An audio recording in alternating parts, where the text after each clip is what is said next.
Hi everyone, I'm Shahid. My pronouns are she, her. I'll start at a point to give a KY, so you can ask one then. Starting my speech in 3, 2, 1. I think the characterization of greed on their side of the house is very uncharitable. Greed conventionally means that you wanting more than what you have right now, which is conventionally considered something that is satisfactory for you to lead a good life. I think that's the entire point of the way greed is characterized in the world right now. And I think it's unfair for them to push a burden, or it's unfair for them to brand things like earning money as being greedy, when I don't think that's something that falls within the context of this debate. I'll be looking at two major themes in this speech before I move on to my argument on the long-term societal impacts. Firstly, then, on the clash of which side benefits individuals and leads to personal growth. What do we get from them? We get from their first speech that greed in and of itself is something that's a very, very good motivator. I think the first thing to point out again is the context which we think doesn't really apply, but even if we bite that bullet, I think there are various other motivators that exist that are way better than greed. Things that directly clash with self-interest. Things like having a sense of community, doing it for your family, having a sense of personal fulfillment, things like success. I think these are motivators in and of themselves that don't rely on you acting in your self-interest and actively hurting other people. And I think these are much, much better, not only for yourself but also for people around you. Because if you do things that are based on a community understanding, it becomes easier for you to have a sense of belongingness. It becomes easier for you to have people to fall back on if you can't pursue your self-interest. Notice all of these impacts get taken away on their side of the house when individuals purely act on their self-interest and are exclusively greedy, right?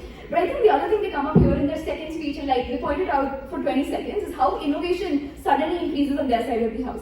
I think the reason why innovation happens in the first place is because individuals are motivated to have better things for the community. That's the entire point of startups. Like, you have these new businesses coming up because they want to do better for the community, they want to give back to the community. If your sole interest is self-interest, I think it becomes easier for you to act on your aspirations, right? Because I think doing things like innovation is not a one-person thing. You need people, you need a team. That only happens to the point at which you don't act in ways that are considered to be guilty, right? But then they have this other stuff about how immoral is something in and of itself that's very contextual, and therefore you can't really define that. Two responses to that. I think one, obviously, side opposition does not support things like slavery. I think obviously immoral depends upon the context, but the contexts have changed. The context that we live upon right now, and as we pointed out to you in our very first speech, is that for something to be immoral, there are two main criteria. One, if it either causes harm to other people, which we've proven to you being greedy actively does, because it means pursuing your self-interest at the expense of other people. But second, if it leads to active self-harm. If at the point at which you pursue your self-interest and lose out on all the social relationships that you might have had, or you burn yourself out because you want to earn as much as you can for yourself, I think that's a next scenario where I would not want to live as a person that's actively something that is bad for me. On to the second clash then, about which side do we think benefits minorities. I think in their first speech, they had this idea that slavery would have existed if being greedy wasn't something that's immoral. Two things to say. I think the first thing to point out is that things like asking for freedom, asking for equal rights, isn't something that is greedy. I think people in and of themselves, in this scenario, because of the fact that we live in a now comparatively more liberal society where people do respect rights, I think people are sympathetic enough. I don't see anyone like looking at a poor person trying to earn money, trying to get a job as being greedy. I don't think that's the narrative that exists right now. On the contrary, people who work hard, people who try to at least put food on the table, are people who are seen as being actively hardworking. That's the distinction that they did not respect on their side of the house. It's too late for them to respond to this now, right? But I think the second thing to understand here, in response to the idea about how the have-nots become more and more aspirational, two things to know. I think the first thing to just point out is that, sure, we agree in a best case scenario, people who don't have enough money right now become more aspirational. Then what? They give you no mechanism for why these people become better off in their world.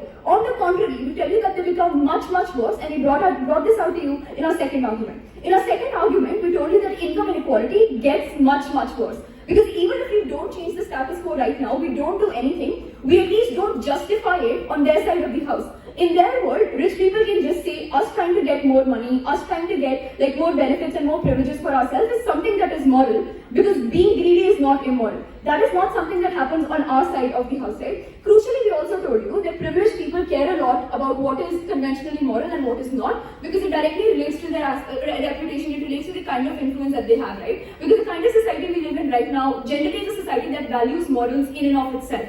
at the point at which you brand being greedy as something that's immoral, what you do is you ensure that there's an accountability check on the amount of wealth and the amount of resources that rich people can accumulate within themselves. And I think that's a fair situation for us to buy, even if it comes at the cost of some people becoming less aspirational, which I don't see happening anytime in the near future. Before I move on, I'll take a point. Do you like that we're talking about since this is a regret motion, we're talking in retrospect. Therefore, our situation as to how liberal society does not matter. It matters as to how people have been oppressed earlier, and therefore a black man who wants to have self-interest for his and seeing himself for his community is still a greedy thing to do. That's what I told you, right? I told you that as a society, we ourselves are progressing. There's organic change happening. You see media houses becoming more liberal. You see more affirmative action policies being passed for poor people. I think the status quo might take time, but at the end of the day, I don't think it's something that actively harms poor people, something that happens in their world. I think I would buy taking more time than doing something that harms them in the short term right now. Third argument then on what does this mean for macro level impacts.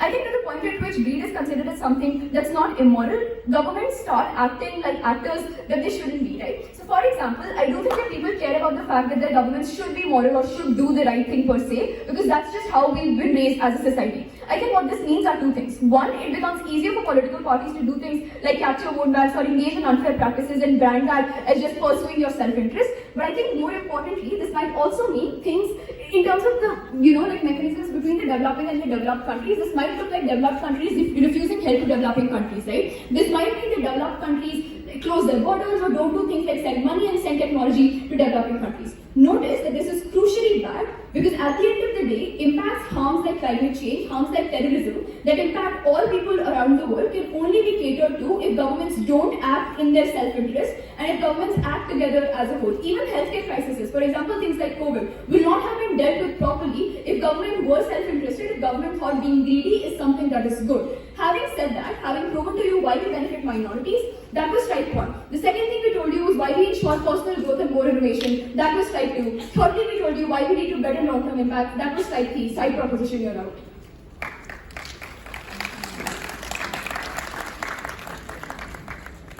I thank the delegate for this speech. I would like to call the proposition to close the case.